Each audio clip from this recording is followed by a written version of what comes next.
When I first moved to Chicago from Romania, I missed everything about my old life. I had lived there for years, studying and working, so I'd picked up the language almost perfectly. By the time I moved back to the US, I could easily pass as a native speaker. A few months after settling in, I ordered an Uber to get to a friend's place across town.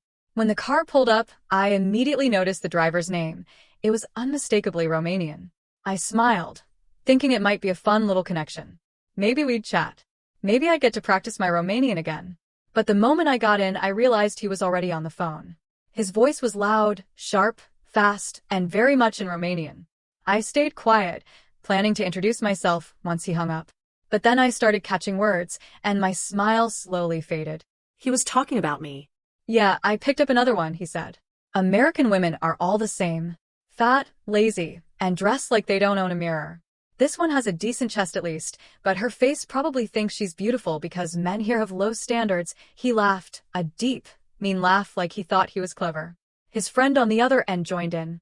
Then he continued, back home, women take care of themselves. Here they just eat and complain. Maybe that's why they're always alone. I froze in the back seat, my hands tightening around my phone. Part of me wanted to yell at him right then, but the calmer, strategic part told me to wait. Let him dig his own hole a little deeper. As we got closer to my stop, he kept going. He even started complaining about his job. These Americans, he sneered. They tip like they're poor. Can't even pay properly, but act rich. Sometimes I wish I could just take their money and leave them stranded. That was it. I hit record on my phone. When we reached my building, I leaned forward and said in perfect Romanian, "Could you please pull over to the right?" He froze mid-sentence.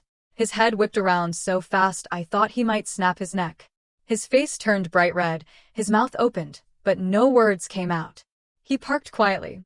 I stared at him in the mirror and said calmly, still in Romanian, "You should be careful what you say about people, especially when they understand every word."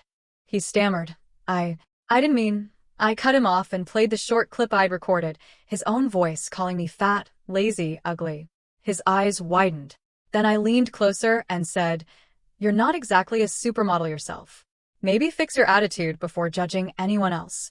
As I stepped out, I paused at the door and added with a cold smile, "Also, I'm sending this to Uber support. Let's see how many more rides you get after that." The color drained from his face. He panicked, apologizing, begging me not to report him. I didn't say another word. I just shut the door and walked away, letting him stew in his own fear. Of course, I never actually sent the report. I didn't need to.